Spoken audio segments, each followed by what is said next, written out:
Et bonjour à tous, aujourd'hui on se retrouve dans un nouveau tutoriel de comment mettre un logo en SVG pour ensuite le modifier sous Fusion 360.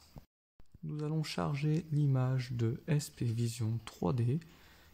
Nous allons faire un clic droit sur vectoriser l'objet matriciel et nous appuyons sur valider. De là, deux images peuvent se superposer et vous pouvez la glisser. La différence entre ces deux images est si vous zoomez, nous voyons les pixels sur l'image de gauche et l'image de droite est parfaite. Bien entendu, nous allons commencer à travailler avec l'image de droite. Nous allons donc supprimer celle de gauche.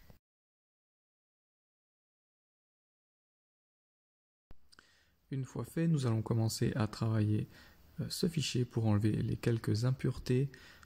Nous allons donc modifier son logo.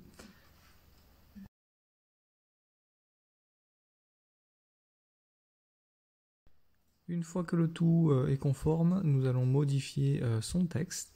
Donc je vais retirer le texte qu'il avait écrit parce que la vectorisation ne s'est pas passée comme je le souhaitais. Donc nous allons fusionner le nouveau texte avec une courbe que j'ai créée. Nous allons maintenant cacher la courbe que j'ai créée en cliquant cacher l'objet tout simplement. Je vais un peu repositionner le texte comme il me plaît, puis je vais cliquer sur valider. Une fois que le logo me plaît, je vais l'exporter sous SVG. Arrivé sur Fusion 60, je vais lui créer un porte-clés, donc je vais commencer à dessiner mon esquisse pour prendre forme en ce fameux porte-clés rond. Je trouve que le rond avec son logo va donner une bien meilleure forme. Je continue mon esquisse, j'extrude. Une fois mon porte-clés arrivé à son terme, je vais importer l'image en SVG que j'avais enregistrée avant.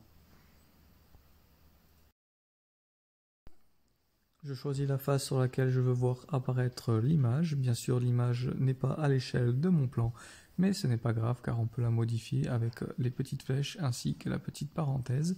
Il suffit de les étirer et de les bouger pour positionner mon image. Je trouve dommage, mais le texte n'est pas apparu à la transition entre le SVG et l'ouverture de Fusion 360. Ce n'est pas grave, je pense qu'il sera bien plus précis de le centrer sur son visage avec les outils de Fusion 360. Donc je m'empresse de le mettre au centre et je vais extruder son visage sur mon porte-clés. J'ai fait quelques tests pour une extrusion interne ou externe. Je pense que l'extrusion interne de 1 mm est ce qui convient le mieux. Donc une fois tout terminé, nous touchons la fin de ce tutoriel. Le porte-clés est terminé, je vais lui envoyer en cadeau. J'espère que ça lui plaira. Allez voir sa chaîne en passant. Bonne journée, bye.